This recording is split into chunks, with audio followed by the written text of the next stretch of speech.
Hello students.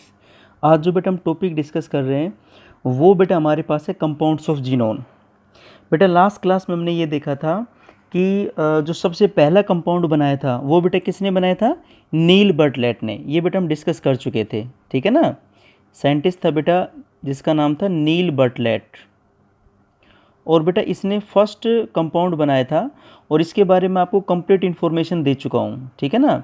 इसने बेटा क्या किया था? जीनोन की बेटा रिएक्शन करवाई थी किसके साथ में? एक बहुत ही strong oxidising agent PTF6, that is platinum hexafluoride के साथ बेटा। और बेटा एक कंपाउंड बना था that is Xe positive and बेटा PTF6 नेगेटिव, ठीक है बेटा। That is xenon hexafluoroplatinate. ये पहला कंपाउंड था बेटा जीनोन का। अब उसके बाद मैंने आपको बताया था कि जीनोन के बहुत सारे कंपाउंड बनते हैं, ठीक है। और जो बेटा मेनली जो कंपाउंड होंगे वो बेटा किसके साथ में होंगे? फ्लोरीन के साथ या ऑक्सीजन के साथ। तो बेटा इन कंपाउंड्स ऑफ जीनोन में सबसे पहले हम डिस्कस कर रहे हैं बेटा जो कंपाउंड वो बेटा आपके पास है दैट इज XeF2। इसका नाम है बेटा that is xenon difluoride, that is xenon difluoride, ठीक है बेटा। तो ये बेटा आपके पास पहला कंपाउंड है जिसके बारे में स्टडी करेंगे। तो बेटा अगर सबसे पहले ये देखिए कि भाई जीनोन डाइफ्लोराइड की हम प्रिपरेशन कैसे करेंगे, दैट इज प्रिपरेशन, कि बेटा इसको हम बनाएंगे कैसे, ठीक है ना। तो बेटा इसके हमारे पास दो मेथड हैं। अगर हम बेटा सबसे पहले देखें तो हम सिंपली बेटा क्या करेंगे, हम जीनोन को बेटा हीट करेंगे, जीनोन की बेटा रिएक्शन करवाएंगे डायरेक्टली फ्लोरीन के साथ। लेकिन बेटा हमें कंडीशंस प्रोवाइड करनी पड़ेंगी बेटा। हमारे पास टेम्परेचर नियरली 400 डिग्री सेल्सियस होना चाहिए और बेटा जो प्रेशर है वो 1 atm प्रेशर होना चाहिए, ठीक है बेटा। तो बेटा आपके पास जो कंपाउंड बनेगा that is XeF2, that is xenon difluoride, ठीक है बेटा। अगर आप चाहो तो इस 400 को बेटा केल्विन में कन्वर्ट कर सकते हो। 400 + 273, तो बताओ बेटा कितना हो जाएगा? That is 673 kelvin. तो बेटा मैं 400 डिग्री सेल्सियस लिखूं या बेटा 673 केल्विन लिखूं, बेटा बात बराबर है। नेक्स्ट बेटा जो ये तो पहला मेथड था, नेक्स्ट बेटा हम कैसे बना सकते हैं? वही बेटा आप जीनोन की रिएक्शन करवाओ फ्लोरीन के साथ में, ठीक है। जीनोन बेटा फ्लोरीन के साथ रिएक्ट करेगा, लेकिन यहाँ पर बेटा हम रेशो अलग लेंगे, ये 2:1 लेंगे बेटा, ठीक है ना। भाई आपको पता है जीनोन भी गैस है, क्योंकि ग्रुप 18 के अंदर बेटा जितने भी एलिमेंट हैं वो सभी गैस ही तो हैं। तो ये 2 रेशियो में, ये 1 रेशियो में, इसको हम बोल सकते हैं ये 2 वॉल्यूम में होगा तो ये 1 वॉल्यूम में होगा, ठीक है बेटा। अगर इसका वॉल्यूम 2 ml लेंगे तो बेटा ये 1 ml लेंगे बेटा। यहाँ पर बेटा टेम्परेचर वही 400, या बेटा 400 नहीं लिखो तो कितना लिख सकते हो आप लोग? That is 673 kelvin. और बेटा यहाँ पर हम निकल ट्यूब में रिएक्शन करवाएंगे। ये जो बेटा रिएक्शन होगी, this reaction will takes place in nickel tube. और बेटा प्रेशर जो हम रखेंगे दैट इज 1 बार, तो भी बेटा आपके पास कंपाउंड बनेगा that is XeF2, that is xenon difluoride. जो बेटा कंपाउंड बनेगा दैट इज जीनोन डाइफ्लोराइड, ठीक है बेटा।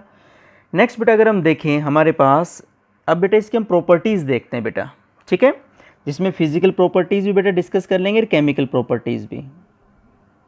प्रॉपर्टीज़ तो बेटा सबसे पहले हम देखते हैं कि फिजिकल प्रॉपर्टीज़ के बारे में, दैट इज फिजिकल प्रॉपर्टीज़। अगर बेटा हम फिजिकल प्रॉपर्टीज़ के बारे में देखें तो इसमें बेटा 3 इसकी मेन प्रॉपर्टी है। पहली बात बेटा ये जो जीनोन डाइफ्लोराइड है ये बहुत ही कम वोलेटाइल है, तो हम बोल सकते हैं दैट इज लेस वोलेटाइल। बेटा वोलेटाइल क्या होते हैं बेटा? जो सब्सटेंस रूम टेम्परेचर पर वेपर में कन्वर्ट हो जाए, ठीक है बेटा। रूम टेम्परेचर कितना होता है?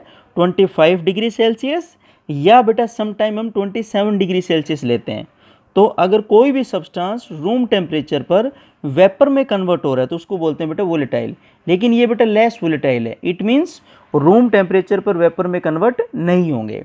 नेक्स्ट बेटा इसकी फिजिकल प्रॉपर्टी है ये सॉलिड, ये जो कंपाउंड बनेगा ना बेटा जीनोन डाइफ्लोराइड, ये बेटा एक वाइट सॉलिड होगा, दैट इज वाइट सॉलिड। और बेटा जो थर्ड हमारे पास है वो बेटा आपके पास ये है कि ये बेटा HF के अंदर सोल्यूबल होगा। HF होता हाइड्रोफ्लोरिक एसिड, तो बेटा हम लिख सकते हैं that is soluble in HF। HF बताओ क्या है, हाइड्रोफ्लोरिक एसिड। तो ये बेटा HF में सोल्यूबल होगा। ये बेटा इसकी फिजिकल प्रॉपर्टीज़ हैं। अब बेटा हम देखते हैं इसकी केमिकल प्रॉपर्टीज़ के बारे में, दैट इज़ केमिकल प्रॉपर्टीज़। अगर बेटा हम इनकी केमिकल प्रॉपर्टीज़ के बारे में बात करें तो सबसे पहले बेटा है कि इसका हाइड्रोलाइसिस होता है, दैट इज़ XeF2 बेटा, ठीक है। ये बेटा वाटर के साथ रिएक्ट करता है, it will react with water बेटा, ठीक है। देखो बेटा मैं एक फ़र्क बता देता हूँ, एक डिफरेंस होता है हाइड्रेशन और हाइड्रोलाइसिस में। क्लियर कर देता हूँ बेटा मैं, हाइड्रेशन और हाइड्रोलाइसिस बेटा डिफरेंस होता है, आपको बहुत आसानी समझ में आ जाएगा बेटा। बेटा हाइड्रेशन का तो सिंपली मतलब है किसी चीज़ का डिजोल्व होना, ठीक है, डिजोल्व इन वाटर। कोई भी चीज़ बेटा अगर पानी में घुल रही है, कोई रिएक्शन नहीं हो रही वहाँ पर, हाइड्रेशन का मतलब बेटा वो सब्सटेंस सिंपली डिजोल्व हो रहा है, तो वो हाइड्रेशन है बेटा। और हाइड्रोलाइसिस का मतलब हो गया बेटा रिएक्ट विद वाटर। कोई भी चीज़ अगर वाटर के साथ रिएक्ट करती है, ठीक है, मतलब वहाँ पर बेटा केमिकल रिएक्शन हो गई। अब आप कहोगे सर कोई एग्जांपल दो जिससे हम डिफरेंस कर सके कि हाइड्रेशन क्या है और हाइड्रोलाइसिस क्या है। जैसे बेटा मान लो बेटा मैंने एक बीकर लिया, इसमें मैंने पानी लिया और इस पानी में बेटा मैं सिंपली शुगर डाल रहा हूँ, चीनी डाल रहा हूँ, तो आपको पता है चीनी पानी में डिजोल्व हो जाएगी, ये हाइड्रेशन है। अगर बेटा अब यहाँ पर बेटा वाटर रिएक्शन नहीं कर रहा, आपने जब चीनी को पानी में डाला तो सिंपली शुगर वाटर में डिजोल्व हो गई, ये हाइड्रेशन हो गया। लेकिन बेटा अगर मैं इसी पानी में कुछ ड्रॉप एसिड के डाल दूं, फ्यू ड्रॉप ऑफ एसिड, अब बेटा एसिड की ड्रॉप डालते ही वाटर रिएक्शन करना स्टार्ट करेगा। कैसे? क्योंकि भैया एसिड की प्रेजेंस में वाटर आयोनाइज होगा, और बेटा किस में आयोनाइज होगा बताओ, H positive and OH negative ion. तो जब बेटा आप जिस पानी में आपने चीनी डिजोल्व कर रखी थी, शुगर डिजोल्व कर रखी थी बेटा, अगर आप उसमें कुछ ड्रॉप एसिड के डालोगे, जैसे बेटा सल्फ्यूरिक एसिड आपने डाला, तो अब बेटा क्या होगा वहाँ पर कि ये बेटा वाटर टूटेगा H पॉजिटिव और OH नेगेटिव आयन में। अब यहाँ पर वाटर रिएक्ट करेगा शुगर के साथ, और बेटा नीचे एक सेमी सॉलिड कलर का मास बन जाएगा, ब्लैक कलर का मास, ठीक है, जिसको हम बोलते हैं बेटा एक ब्लैक, मतलब जो है ना बेटा हम बोल सकते हैं इसको, दैट इज चेरिंग और blackening of sugar, that is Charing, या बेटा इसको हम बोल सकते हैं that is blackening of sugar, Charing और ब्लैकनिंग ऑफ शुगर। कहने का मतलब बेटा ये हो गया, आपने बिक कर लिया, उसमें थोड़ी सी आपने चीनी डिजोल्व कर ली, शुगर, जैसे ही आप इसमें एसिड डालोगे बेटा, ये कंप्लीट नीचे एक ब्लैक कलर का सेमी सॉलिड नीचे डिपॉजिट हो जाएगा। इट मीन्स अब यहाँ पे केमिकल रिएक्शन हुई है। ये प्रोसेस बेटा क्या कहलाएगा, हाइड्रोलाइसिस। ठीक है बेटा, आपके दिमाग में क्वेश्चन ये भी आ सकता है कि सर ऐसा क्यों होता है, अगर हमने जिस पानी में शुगर डिजोल्व कर रखी थी, जैसे ही एसिड डालेंगे वाटर रिएक्शन करता है और यहाँ पर ब्लैक कलर का मास बन जाता है, ब्लैक कलर का, ऐसा क्यों? तो बेटा इसके पीछे मैं आपको छोटा सा बता देता हूँ। भाई शुगर क्या है बेटा, फॉर्मूला C12H22O11 बेटा, ठीक है। ये बेटा वाटर में आपने डिजोल्व कर रखा है, आप इसमें डाल रहे हो बेटा सल्फ्यूरिक एसिड, ठीक है बेटा। सल्फ्यूरिक एसिड एक डिहाइड्रेटिंग एजेंट की तरह भी काम करता है। किसकी तरह काम करेगा बेटा, डिहाइड्रेटिंग एजेंट। डिहाइड्रेटिंग एजेंट बताओ क्या होता है, डिहाइड्रेटिंग एजेंट वो सब्सटेंस होता है जो किसी के अंदर से वाटर को बाहर निकाल देता है। तो बेटा अब क्या करेगा सल्फ्यूरिक एसिड, यहाँ से ऑक्सीजन और हाइड्रोजन को बाहर निकाल देगा।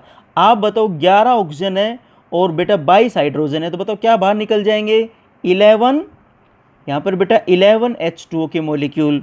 बताओ पीछे सिर्फ क्या बचेगा आपके पास, सिर्फ 12 कार्बन एटम बचेंगे बेटा। और बताओ कार्बन कैसा कलर का होता है, ब्लैक कलर का होता है। तो ये जो ब्लैक कलर का सेमी सॉलिड मास बन रहा है बेटा, ये कार्बन की वजह से है। ठीक है बेटा, तो आई थिंक आपको समझ में आ गया होगा। हाइड्रेशन का मतलब कोई चीज़ सिंपली डिजोल्व हो रही है, और बेटा हाइड्रोलाइसिस का मतलब होता है कि वो वाटर के साथ रिएक्शन कर रहा है।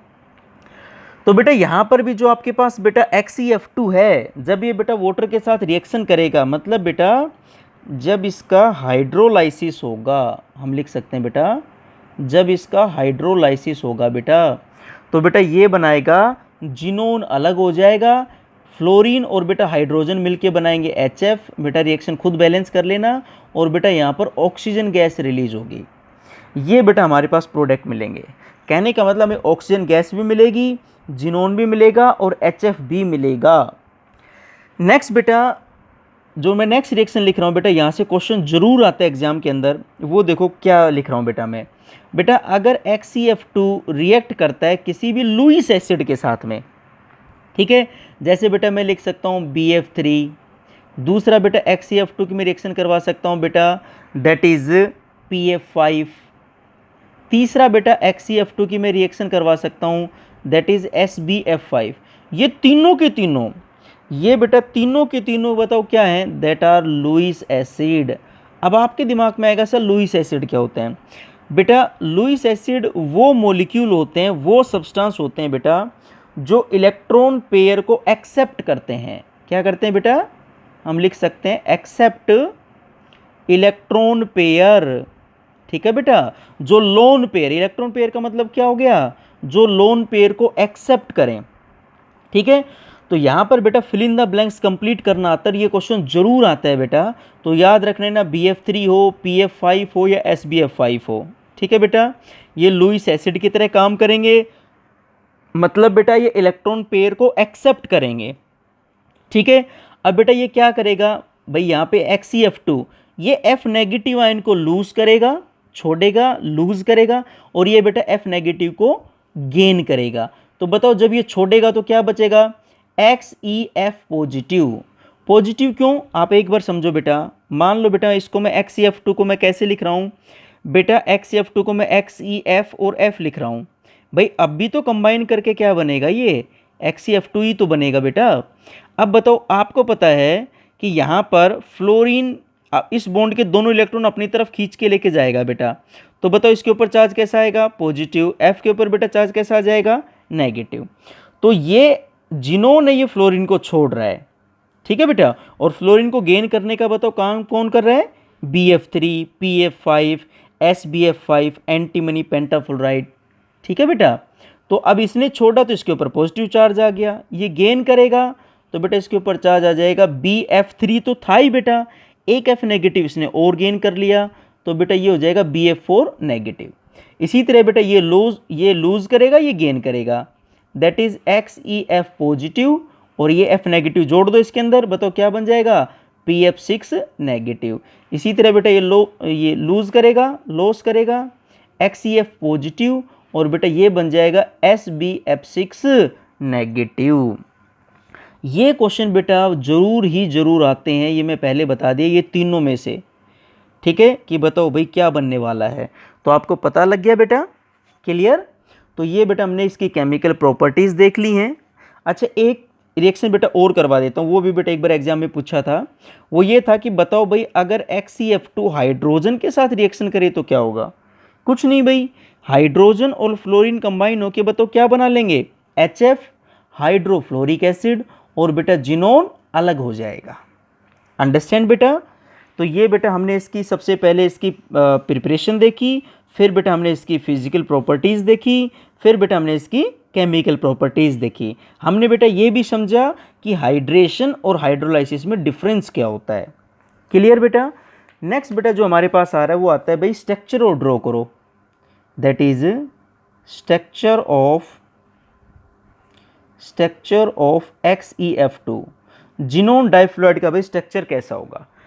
बेटा देखो स्ट्रक्चर भी हम ड्रॉ कर रहे हैं, उससे पहले आप एक चीज़ और समझो बेटा, वो ये है कि भाई यहाँ पर लोन पेयर कितने होंगे। ठीक है ना बेटा। तो देखो लोन पेयर निकालने का मैं आपको तरीका बताता हूँ बेटा। लोन पेयर निकालने का तरीका ये है कि जितने फ्लोरीन है हम उतने ही इलेक्ट्रॉन कंसिडर करेंगे। जैसे एक फ्लोरीन है तो हम कंसिडर करेंगे 1 इलेक्ट्रॉन, 2 फ्लोरीन है तो बेटा कंसिडर करेंगे 2 इलेक्ट्रॉन। और अगर ऑक्सीजन आता है, अगर बेटा ऑक्सीजन है तो बेटा हमें क्या करना है, जितने ऑक्सीजन है उसके डबल इलेक्ट्रॉन कंसिडर करने हैं बेटा। डबल इलेक्ट्रॉन हमें मान के चलना है, एक ऑक्सीजन है तो 2 इलेक्ट्रॉन, बेटा 2 ऑक्सीजन के एटम है, ठीक है, तो बताओ 4 इलेक्ट्रॉन। अब आपको सर इनको कैसे यूज करके दिखाओ। जैसे बेटा मेरे पास XeF2 है, इसका मतलब 2 फ्लोरीन है तो 2 फ्लोरीन के लिए 2 इलेक्ट्रॉन। तो बेटा हमें क्या करना है, लोन पेयर कैलकुलेट करने के लिए 8 में से माइनस करना है।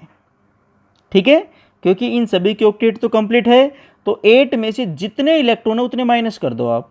2 फ्लोरीन का मतलब बेटा 2 इलेक्ट्रॉन, तो बताओ बेटा जब मैं 2 माइनस करूंगा तो कितने इलेक्ट्रॉन बचेंगे, बताओ भाई 6 इलेक्ट्रॉन। और बेटा 6 इलेक्ट्रॉन से कितने पेयर बन जाएंगे, भाई 2 से 1 पेयर बनता है ना बेटा, तो बताओ 6 से कितने पेयर बन जाएंगे, 3। इट मीन्स बेटा 3 लोन पेयर होंगे इसके अंदर, ठीक है। और बॉन्ड पेयर कितने, जितने फ्लोरीन है, जितने बॉन्ड बन रहे हैं भाई। तो XCF2 के बेटा मैं स्ट्रक्चर की बात करूं तो यहां पर जो बेटा लोन पेयर हैं वो 3 हैं बेटा, बॉन्ड पेयर बताओ कितने हैं, 2 हैं। और मॉलिक्यूल की शेप कौन डिसाइड करता है, बॉन्ड पेयर। तो बताओ किसी भी सेंट्रल एटम के अराउंड 2 फ्लोरीन एटम कैसे अरेंज करेंगे कि उनके बीच में मैक्सिमम डिस्टेंस हो। और बेटा वो कौन सी शेप होती है, लीनियर, एक यहाँ पर फ्लोरीन एक यहाँ पर फ्लोरीन, और दोनों के बीच में बेटा एंगल कितना हो जाएगा आपके पास है, 180 डिग्री। क्लियर बेटा। अब बताओ यहाँ पर कितने लोन पेयर है, 3 लोन पेयर, तो बेटा एक लोन पेयर, ये दूसरा लोन पेयर, और ये बेटा तीसरा लोन पेयर। क्लियर। तो बेटा इसकी जो शेप होगी, ठीक है, शेप बताओ भाई कैसी होगी, लीनियर। अब आप बेटा बात आती है हाइब्रिडाइजेशन की, दैट इज हाइब्रिडाइजेशन। बताओ भाई जब मैं हाइब्रिडाइजेशन की बात करूंगा बेटा, तो हाइब्रिडाइजेशन बेटा बॉन्ड पेयर भी काउंट करेंगे और बेटा लोन पेयर भी काउंट करेंगे, ठीक है बेटा। We consider bond pair as well as बेटा लोन पेयर। क्लियर। तो बेटा अब अगर मैं बात करूं यहां पर भाई, एक लोन पेयर को हम एक सिग्मा बॉन्ड मानेंगे, तो एक सिग्मा बॉन्ड ये हो गया, एक सिग्मा बॉन्ड ये हो गया, और एक सिग्मा बॉन्ड बेटा ये हो गया, 3 सिग्मा बॉन्ड। और सिंगल बॉन्ड तो होता ही सिग्मा बॉन्ड है बेटा। हाइब्रिडाइजेशन का मतलब हमें सिग्मा बॉन्ड काउंट करने हैं, जितने सिग्मा बॉन्ड होते हैं उतनी ही हाइब्रिड ऑर्बिटल होती हैं बेटा, और जितनी हाइब्रिड ऑर्बिटल होती है बेटा उसी के अकॉर्डिंग हाइब्रिडाइजेशन डिसाइड होती है बेटा।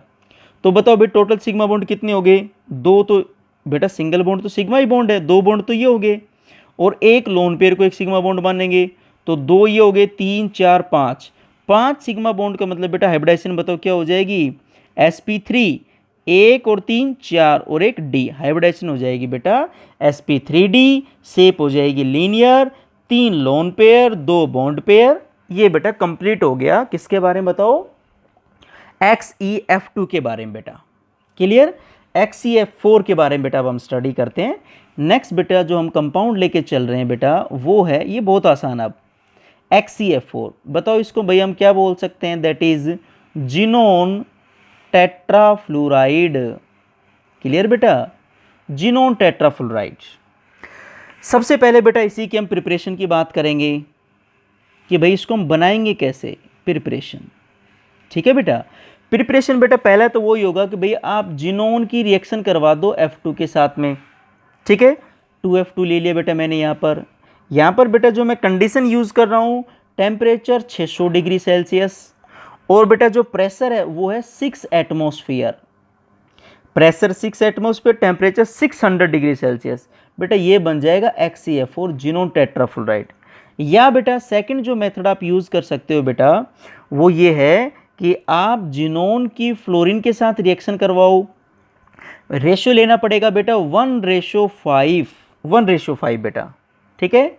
टेम्परेचर बेटा वही 600 को बताओ मैं क्या लिख सकता हूँ भाई 600 डिग्री सेल्सियस। अगर बेटा इसको मैं केल्विन में कन्वर्ट करना चाहूँ तो 600 + 273, तो बताओ कितना हो जाएगा बेटा 873 केल्विन। बेटा यहाँ पर हम यूज़ करेंगे निकल ट्यूब, ठीक है बेटा। निकल ट्यूब में बेटा दोनों गैसेस को पास करेंगे, लेकिन बेटा रेशियो कैसे लेना पड़ेगा 1:5। अगर इसका 1 क्यूबिक सेंटीमीटर 1 ml लोगे तो इसका 5 क्यूबिक सेंटीमीटर लेना पड़ेगा। ये बन जाएगा बेटा XeF4। तो बेटा जब हम निकल ट्यूब्स लेते हैं तो वॉल्यूम जरूर डिसाइड करना होगा बेटा। क्लियर। अब आते हैं भाई इसकी प्रॉपर्टीज के बारे में, दैट इज प्रॉपर्टीज। प्रॉपर्टीज में बेटा सबसे पहले जो हम डिस्कस कर रहे हैं that is physical properties, that is physical properties. बेटा जब मैं फिजिकल प्रॉपर्टीज के बारे में बात कर रहा हूं तो इसकी एग्जैक्टली वैसी प्रॉपर्टीज है बेटा। ये बेटा लेस वोलेटाइल है, किससे लेस वोलेटाइल है, XeF6 से। XeF2 से तो ज़्यादा है, लेकिन XeF6 से कम है बेटा। दूसरा बेटा ये एक वाइट सॉलिड होता है, वाइट सॉलिड, कौन बेटा? XeF4 xenon tetrafluoride. और बेटा जो तीसरा आपके पास ये सोल्यूबल है HF के अंदर, सोल्यूबल इन HF। HF बताओ क्या है? Hydrofluoric acid. क्लियर बेटा? नेक्स्ट बेटा इसकी हम केमिकल प्रॉपर्टीज के बारे में बात कर लेते हैं बेटा, केमिकल प्रॉपर्टीज। ठीक है बेटा? तो बेटा जब हम इनकी केमिकल प्रॉपर्टीज के बारे में बात करेंगे तो सबसे पहले अगर मैं बात करूं बेटा कि अगर XeF4 अगर बेटा हाइड्रोजन के साथ रिएक्शन करेगा तो क्या होगा? तो बेटा वैसे ही हाइड्रोजन और फ्लोरीन कंबाइन करेंगे, तो यहाँ पे 4 फ्लोरीन है तो हम 2 से मल्टीप्लाई कर देते, 4 हाइड्रोजन भी ले लेते हैं बेटा। तो बेटा जिनोन अलग हो जाएगा और HF बन जाएगा आपके पास 4 मॉलिक्यूल ऑफ HF। ठीक है बेटा? 4 HF है ये, क्योंकि 4 हाइड्रोजन है 4 फ्लोरीन है बेटा। दूसरा है बेटा अगर हम इसका हाइड्रोलाइसिस करवाएं XeF4 का बेटा, जब मैं H2O के साथ रिएक्शन करवाऊं बेटा, या बेटा मैं XeF4 की रिएक्शन करवा देता हूं दैट इज 3H2O के साथ में। अब दोनों में क्या फ़र्क है ये बहुत इंपॉर्टेंट है बेटा, यहाँ से क्वेश्चन आता है, इन दोनों से क्वेश्चन जरूर आता है बेटा। अब समझ लेना बेटा, बेटा अगर मैं यहाँ पर केवल H2O के साथ रिएक्शन करवा रहा हूँ, ठीक है, तो इसको बेटा मैं बोलूँगा partial hydrolysis, that is partial hydrolysis.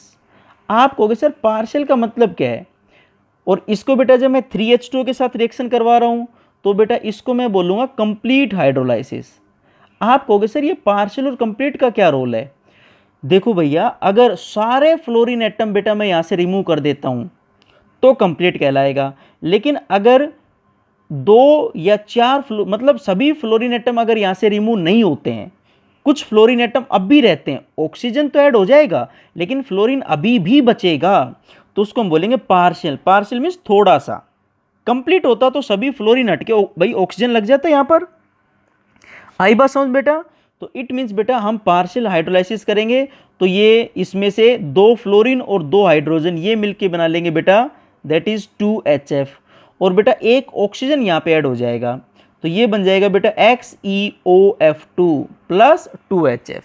अब आप देख सकते हो कि यहाँ पर अभी भी 2 फ्लोरीन बचे हुए हैं, अगर ये फ्लोरीन भी हट जाते तो हम बोलते, क्या बोलते बताओ? Complete hydrolysis. अगर इस XeF4 के अंदर बेटा हम सभी फ्लोरीन को रिमूव कर देते तो हम बोलते बेटा कंप्लीट हाइड्रोलाइसिस, लेकिन बेटा अभी भी 2 फ्लोरीन बचे हुए हैं, इसका नाम होगा जिनोन ऑक्सी डाइफ्लोराइड बेटा। इसका जो बेटा नेम होगा जिनोन ऑक्सी डाइफ्लोराइड। ठीक है बेटा? और अगर बेटा मैं जब 3H2O लेता हूं तो सभी फ्लोरीन यहां से रिमूव हो जाएंगे बेटा, सभी फ्लोरीन बताओ क्या हो जाएंगे? यहां से रिमूव हो जाएंगे, तो बेटा ये बनेगा XeO3 प्लस बेटा HF निकल जाएगा। ये जो XeO3 कंपाउंड है ये बेटा एक्सप्लोसिव है, मतलब धमाके वगैरह करने में, बॉम्ब ब्लास्ट करने में इसका बहुत ज़्यादा यूज़ होता है बेटा। XeO3 क्वेश्चन आ चुका है, आपको ऑप्शन देंगे बेटा, पूछेंगे बताओ इनमें से कौन सा एक्सप्लोसिव नेचर का है। ठीक है, तो बेटा XeO3 जिनोन ट्राईऑक्साइड ये एक्सप्लोसिव नेचर का है बेटा। अंडरस्टैंड बेटा? नेक्स्ट बेटा जो इसकी हम प्रॉपर्टीज़ के बारे में और देखें बेटा तो यहीं पे मैं डिस्कस कर लेता हूँ। चलो बेटा मैं पेज अलग से ले लेता हूँ, वेट बेटा। अब ध्यान से देखना बेटा, अब बेटा वही है इसकी प्रॉपर्टीज़ की भाई अगर हम इनकी लुईस एसिड के साथ रिएक्शन करवाएं, जैसे बेटा XeF4 है, XeF4 बेटा मैं 3 बार लिख देता हूँ XeF4। बताओ बेटा लुईस एसिड कौन कौन से थे? या तो BF3 है या PF5 है बेटा, या बताओ SBF5 है। ये बताओ सभी के सभी क्या है? All these are Lewis acid. ठीक है बेटा? तो ये F नेगेटिव छोड़ेगा, ये गेन करेगा। ठीक है बेटा? तो आप भाई इसको मैं ऐसे लिख सकता हूँ XeF3 और F, भाई अब भी जोड़ोगे तो XeF4 ही तो बनेगा, तो ये इलेक्ट्रॉन लेके जाएगा तो इस पे नेगेटिव, इस पे बेटा पॉजिटिव चार्ज। अंडरस्टैंड? तो बेटा क्या बन जाएगा बताओ? XeF3 पॉजिटिव, ये बेटा क्या बन जाएगा? BF4 negative. कंपाउंड बन गया एक आयोनिक। भाई आयोनिक कंपाउंड पॉजिटिव और नेगेटिव आयन के बीच में जो अट्रैक्शन होता है वही तो आयोनिक कंपाउंड है। यहाँ पर भी बेटा ऐसा ही होगा, ये छोड़ेगा ये गेन करेगा, तो बताओ क्या बनेगा? XeF3 पॉजिटिव PF6 बेटा नेगेटिव। यहाँ पर बेटा ये लॉस करेगा, ये गेन करेगा, तो बताओ क्या बनेगा, XeF3 पॉजिटिव और SbF6 नेगेटिव। क्लियर बेटा। अब आते हैं भाई इसके स्ट्रक्चर के ऊपर, ठीक है बेटा। चलो भाई अब बताओ XeF4 लिखा, बताओ कितने बॉन्ड पेयर हैं, 4, तो बॉन्ड भी भाई 4 ही बनेंगे, तो बेटा यहाँ पर बॉन्ड पेयर हैं 4। अब बेटा कैलकुलेट करते हैं लोन पेयर। याद है लोन पेयर करने के लिए क्या सिखाया था, 8 माइनस जितने फ्लोरीन है उतने इलेक्ट्रॉन काउंट कर लो, 4 फ्लोरीन है तो 4 इलेक्ट्रॉन, 4। बताओ 8 में से 4 माइनस करोगे तो 4 इलेक्ट्रॉन। बताओ बेटा 4 इलेक्ट्रॉन से कितने पेयर बनेंगे, 2। तो वेरी गुड बेटा, लोन पेयर बताओ कितने होंगे, 2 लोन पेयर होंगे। Lone pair 2, bond pair 4। Clear बेटा। अब बताओ किसी भी सेंट्रल एटम के अराउंड अगर मुझे 4 एटम अरेंज करने हैं, भाई हम एटम को इस प्रकार से अरेंज करते हैं सो दैट उनके बीच में रिपल्सन मिनिमम हो। तो बताओ बेटा 4 पोजीशन कौन कौन सी हो सकती हैं, भाई मैक्सिमम डिस्टेंस के ऊपर। क्लियर, ये बेटा मैक्सिमम डिस्टेंस के ऊपर 4 हो गए। और 2 लोन पेयर हैं तो एक लोन पेयर बेटा ऊपर की तरफ, एक लोन पेयर नीचे की तरफ। ठीक है भाई, लोन पेयर थोड़ी ना बेटा, मॉलिक्यूल की शेप लोन पेयर थोड़ी ना डिसाइड करेगा, ये तो जो बॉन्ड पेयर वही तो डिसाइड करेगा। तो बेटा अब बताओ ये शेप कैसी हो जाएगी बेटा, ये शेप होगी स्क्वायर प्लेनर। बताओ भाई शेप कैसी होगी, शेप होगी बेटा स्क्वायर प्लेनर। क्लियर बेटा। बताओ भाई हाइब्रिडाइजेशन क्या हो जाएगी, हाइब्रिडाइजेशन। बोलो बेटा, हाइब्रिडाइजेशन आपको पता है 4 सिंगल बॉन्ड तो है ही 4 फ्लोरीन के, एक लोन पेयर को भी एक सिग्मा बॉन्ड, तो 4 बॉन्ड तो सिंगल हो ही गए 4 फ्लोरीन वाले, एक लोन पेयर एक सिग्मा बॉन्ड, दूसरा लोन पेयर दूसरे सिग्मा बॉन्ड, तो 4 फ्लोरीन और 2 लोन पेयर के 2 सिग्मा बॉन्ड। तो बताओ भाई टोटल सिग्मा बॉन्ड कितने हो गए बेटा, 6। तो हाइब्रिड ऑर्बिटल भी कितनी मिलेंगी, 6। कौन सी हो जाएगी, sp3d2, 1 और 3 4 और 2 6। क्लियर बेटा। अगर बेटा इसका मैं नेट मैग्नेटिक मोमेंट की बात करूं या बेटा डाइपोल मोमेंट, तो आपको पता है इन दोनों का नेट डाइपोल मोमेंट इस तरफ होगा, इन दोनों का इस तरफ, कैंसिल आउट। भाई डाइपोल मोमेंट कैसे होता है, लेस इलेक्ट्रोनेगेटिव एटम से मोर इलेक्ट्रोनेगेटिव एटम की तरफ, तो इसका तो इस तरफ जाएगा, इसका इस तरफ जाएगा, बेटा दोनों का रिजल्टेंट तो बीच में आएगा। इसी तरह इस जिनोन और फ्लोरीन का ऐसे फ्लोरीन की तरफ जाएगा, जिनोन फ्लोरीन का बेटा फ्लोरीन की तरफ आएगा, दोनों का नेट इस तरफ, तो ये दोनों की डायरेक्शन अपोजिट है, तो ये दोनों कैंसिल आउट करेंगे। और बेटा दूसरा होता है टूवर्ड्स लोन पेयर, तो ये डायरेक्शन होगी बेटा डाइपोल मोमेंट के ऊपर की तरफ, तो यहाँ पर बेटा नीचे की तरफ, तो बेटा इसका नेट डाइपोल मोमेंट भी कितना हो जाएगा बेटा, 0। तो पता लग गया आपको, hybridization sp3d2, shape square planar, dipole moment 0, bond pair 4, lone pair